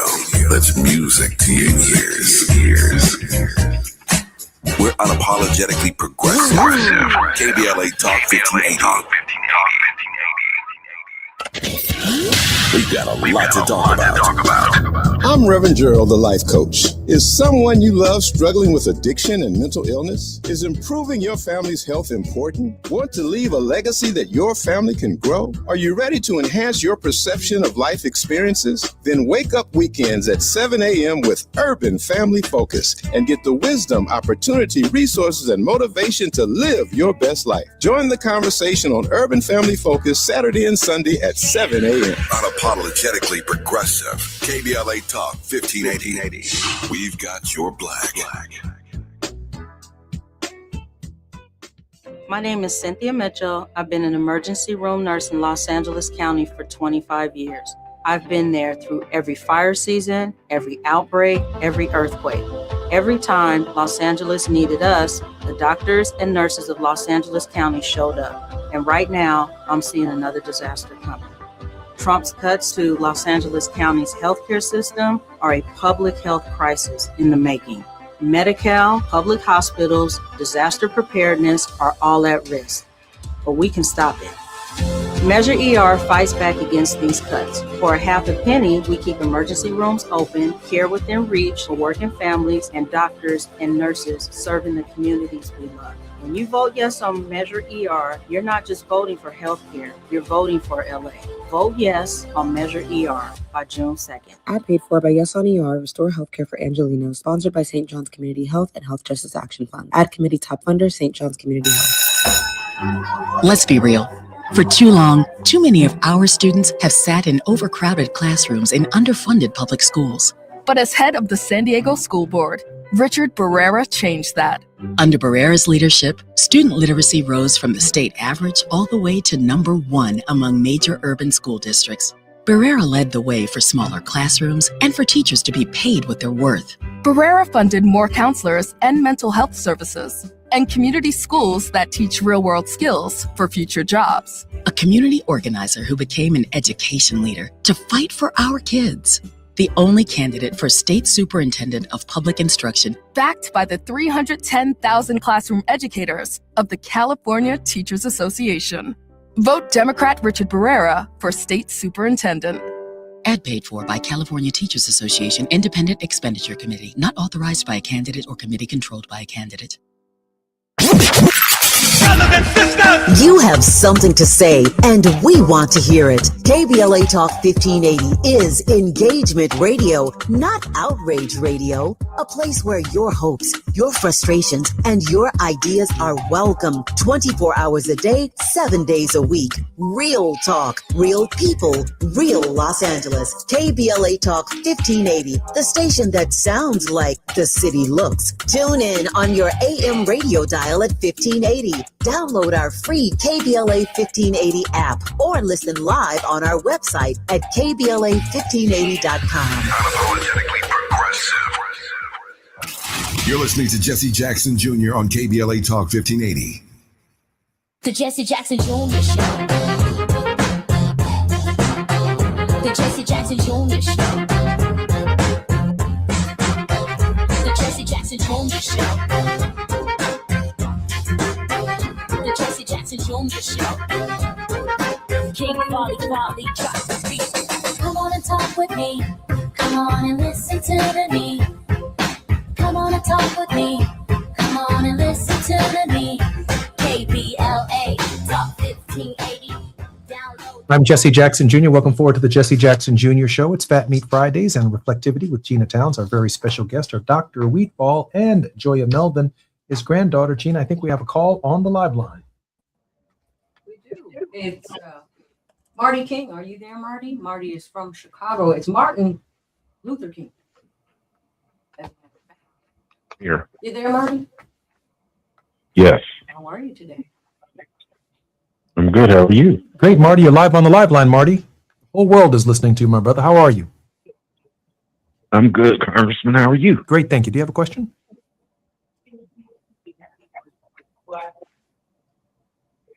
Marty? Yes. Do you have a question? Can you hear me? Yes, we can hear you. I don't have a question, but I'd like to talk about what happened at Louisiana State Legislature yesterday, Go ahead, Marty. and that they got rid of one African American minority district. Mm. Can Okay, we discuss that for a moment? we certainly can. Dr. Wheatfall, your thoughts on the systematic removal of African American representation at the congressional level? Yeah, that is the impact, and that's just the beginning of this process. It's what they want to spread it all over the United States of realigning, minimizing the impact of the African American vote. That is the result, and that is why we've got to contest it. And I think that's one of the reasons why I think my granddaughter is able to create the data that drives these decisions. I shouldn't have liked to hear her expressions on how that data will impact on our voting patterns and our realigning of the and minimizing the impact of the Black vote. Remapping, yes. Yeah, I mean, I think what's so great and probably a complete difference, we're talking about intergenerational things that granddad had before or didn't have before, but now we have now is this boom in technology and this boom in AI, which could be leveraged, I think could be leveraged in a better way instead of looking at how it could be a downfall. But thinking about TikTok and different social media outlets, I mean, there's so much information that is flowing now. I think it's a blessing and a curse, but I'm glad to see across my page, I know across other people's Gen Z's pages, we're seeing Memphis getting split into, we're seeing all these crazy, Memphis, Louisiana, we're seeing that. And I think it's interesting because not a lot of us, if you weren't a political science major, if you weren't really into that, nobody really understood gerrymandering. We didn't really understand that. But now we're seeing it in our face. And I think that is what spurs us to continue to go vote and vote even harder. And I think thinking about it in a way that we can leverage it to help us. I think the what is it, half water, half full, half whatever it is. I think instead of pinpointing the different lack of equity in AI and emerging technologies, I think that's something that is concerning, but this could also be a strong suit. Joya raises a really interesting point, and before I go to our next call, I want to clarify something that my dad shared with me. Dad, Dr. Wheatfall, and Joya said there's no such thing as a narrow Supreme Court decision. In 1896, when the separate and unequal doctrine was decided in Plessy versus Ferguson, the facts of the case were about transportation. Homer Plessy. Yeah. But the holding led to separate water fountains, separate movie theaters, separate accommodations. Y'all go through the back door of the hotel. You cannot eat in the lobby or use the restaurant. It led to a segregated society, separate but equal. And the facts of Brown versus the Board of Education wasn't about transportation. A transportation decision wasn't struck down. It was an education decision about desegregating schools. But the principle of the case was equal protection of the laws. And that began to tear down the vestiges of the separate but equal doctrine of Plessy versus Ferguson. I shared with and had a conversation with an eminent lawyer just the other day on our program, Joya and Dr. Wheatfall, that the decision in Louisiana case, while it focuses on representation at the congressional legislative level, it's a precedent-setting case. The principle of the case, which will be applied to everything, is this. that we can no longer come up with race-conscious remedies to race-based problems, which is why they get to go after Harvard, Yale, and every conceivable aspect of society in the name of the Louisiana case, that you can't have a race remedy to a historic race problem. That's what's so shocking to me. And there may be people who decide not to vote in the primaries or in the general election this year because they don't care about Democrats who aren't representing them, or members of the Black caucus or Black legislatures who they don't think are help. No. The principle that we have to overturn now is to say that reparations are not legal for you, but they are legal for 1,800 people who ran through the Capitol. They can have it, but you can't have it. Yeah. That's the principle of Louisiana case. Dr. Wheatfall? Yeah, but that is so unusual to have the whole idea of providing resources for people who attacked our own government. That's almost unbelievable. That is unbelievable. Now we're going to pay them back or reward them, and we got it on film. This is not hearsay or somebody reporting it. You can see it with your own eyes. And now we're going to repay them or reimburse them for their losses. This is a new time, Jesse, and we've got to come up with some ways, innovative ways, to address this situation, because it cannot continue as it is now. As you said, it's Plessy versus Ferguson. You're right. It was separate but equal, but it was separate but unequal. Absolutely. That was the impact of it. Absolutely. 1965. Yeah, go ahead. Please. No, I was going to add to that, Granddad. Even listening to those hearings, like in Louisiana, and seeing how they have the facts, they have the data, they have, there's 38% Black voters, Black people living in this area. They have that. It's just the blatant ignorance or the blatant and willing ignoring of those facts, of that data. That is ridiculous, but it also sheds light and inspiration, is that we need to have more people of color, more women of color, more women in general, a more diverse spread of people who are handling that backhand and know how to handle data. Because I believe truly, I mean, I'm just data, but I think data, when handled with care and context, can truly become a tool of liberation. I think that's been my mantra. Yeah. Moving on. And we're seeing how this is indoctrinating. I'm Jesse Jackson Jr., listening to the Jesse Jackson Jr. Show on KBLA Talk 1580. It's Fat Meat Fridays on the Jesse Jackson Jr. Show. When we come forward, we have a couple of more callers for Dr. Wheatfall and for Joy Melvin, his granddaughter, who we're particularly honored to have joining us in drive time on the 405, the 101, the 5, the 10, the 118, and the 110 in Los Angeles, California, and throughout the country. I'm Jesse Jackson Jr. More on Fat Meat Fridays with Gina Towns when we come forward on KBLA Talk 1580. While you're stuck in traffic, we can at least bring you up to speed on the news of the day. You're listening to Jesse Jackson Jr. only on KBLA Talk 1580.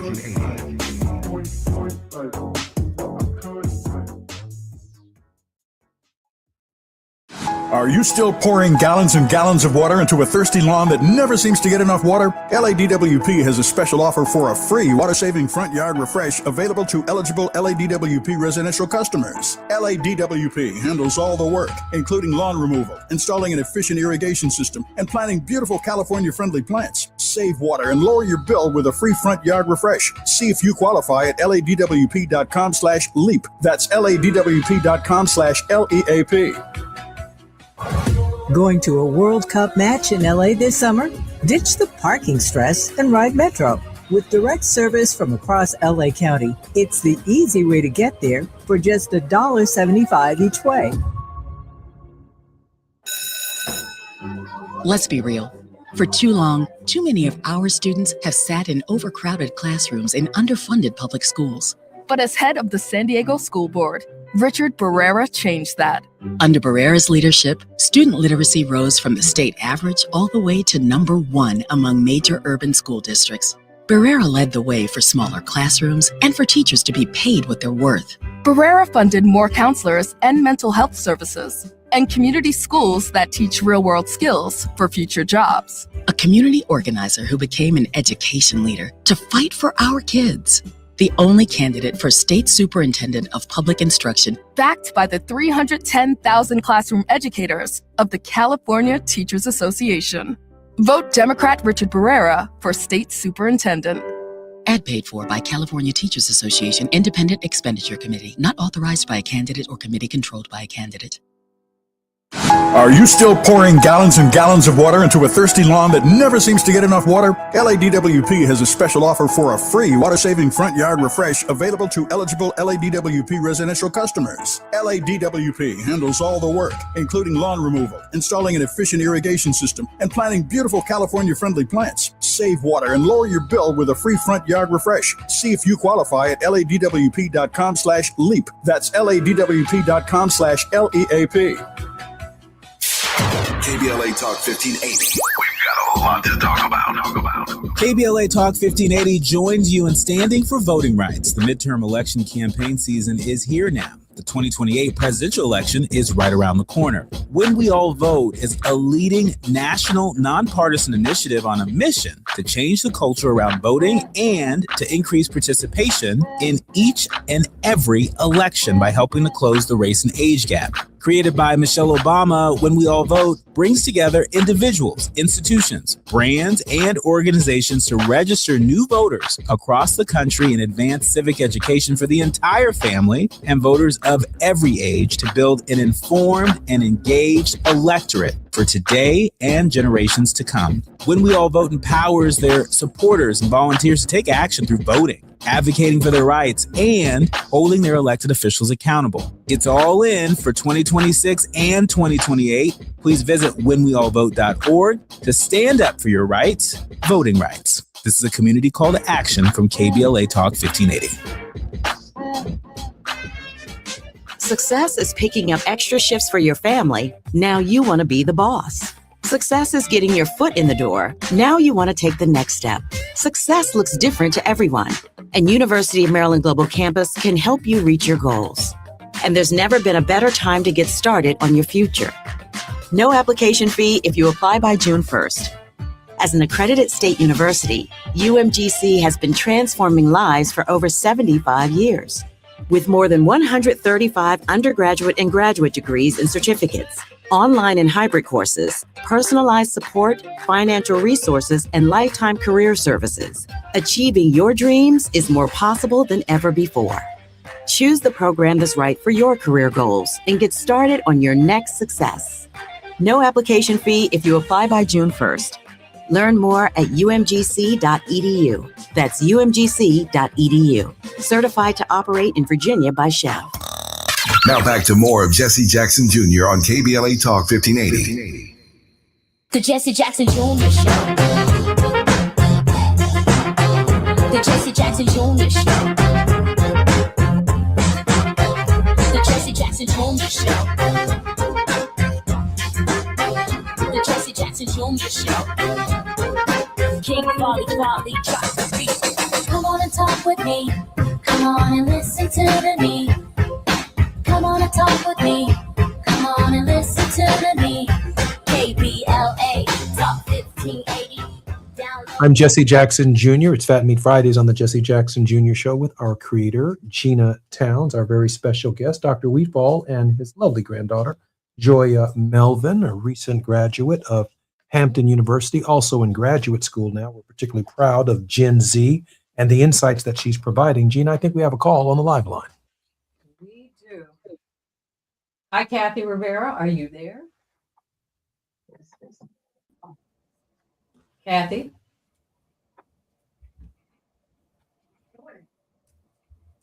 Okay. Kathy Rivera, are you there? Wow, we're ready. I am. Kathy, do you have a question of Dr. Wheatball and Joya Melvin? Well, I'm sorry I don't have a question, but I just wanted you to know how much your show is enjoyed every day. I try not to miss it, and when I do, I'm able to go back and and listen to some of your other broadcasts because I don't want to miss anything that you and your guests say because your topics are always on target.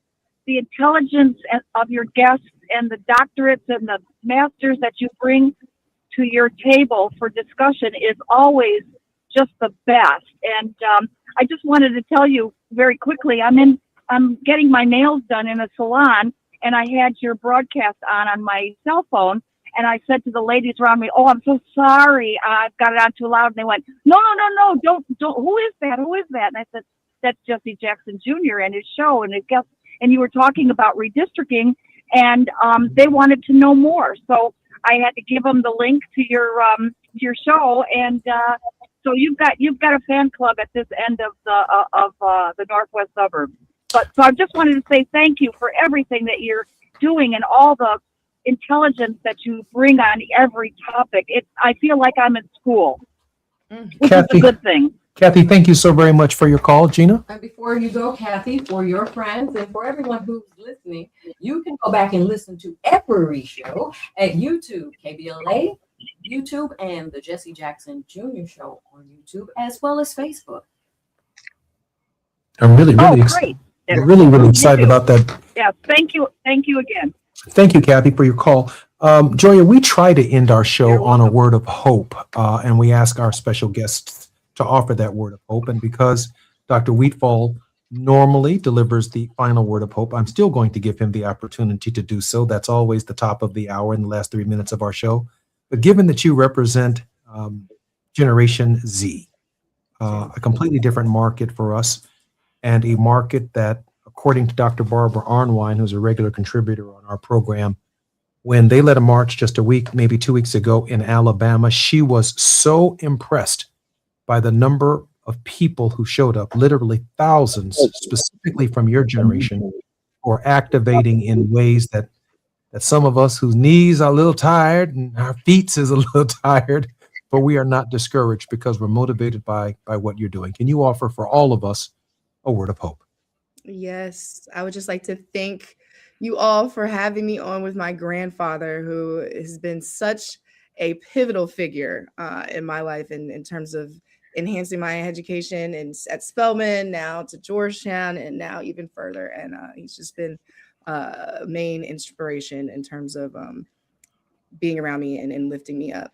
I would say for Gen Z, we are here. I think technology, that's my domain expertise. I think we can definitely leverage it in a way that can enhance society with barriers and specific regulation that should be surrounded by that.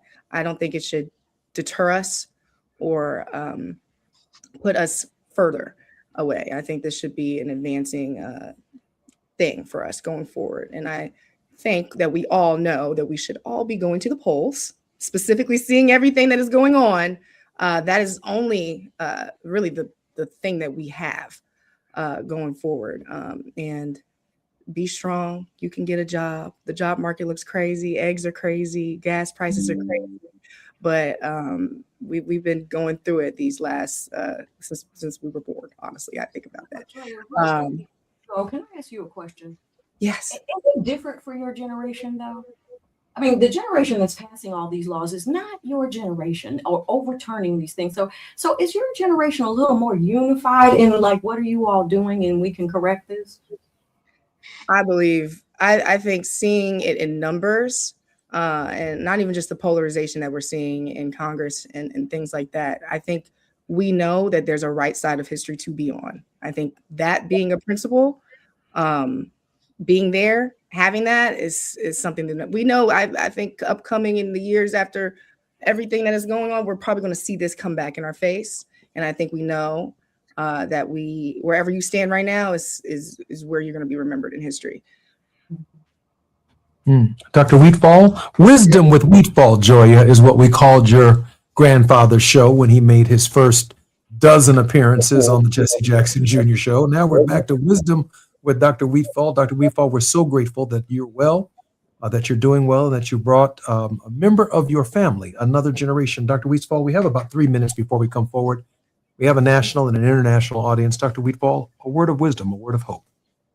My thoughts are I've just, as we look at the data, look at the numbers, look at the trends, and the level of our leadership, I must say that this may be, we're going to have to use this as a stimulus to revitalize our spiritual and our moral standing in the world.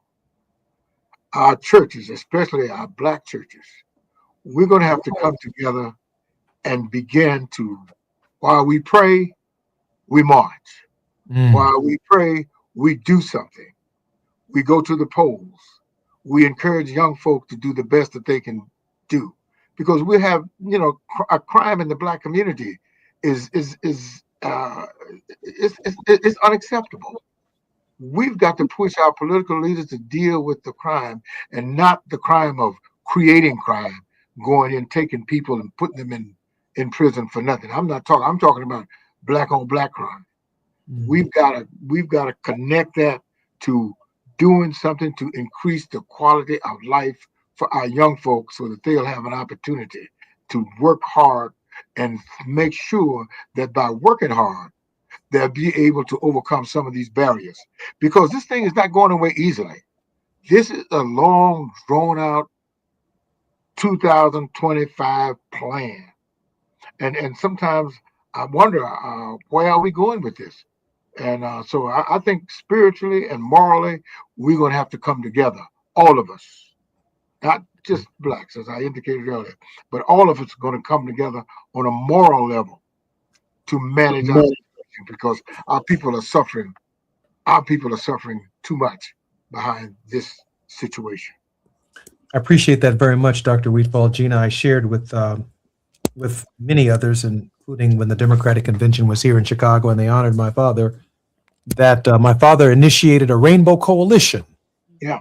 But we may be measuring people, consistent with what Dr. Wheatfall said, by Painbow Coalition. Beyond the race question is that which we are all struggling, regardless of our race, our sex, our class, and we become the new majority. If you're buying eggs and you're paying for milk and you're paying $5 a gallon, we become the new majority, and we have a right to take our government back. I'm so grateful, Dr. Wheatfall, for you and your grandfather joining us on Fat Meat Fridays.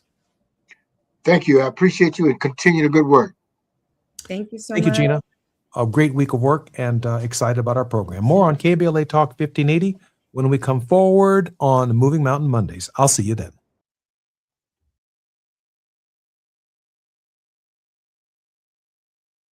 KBLA 1580 Santa Monica.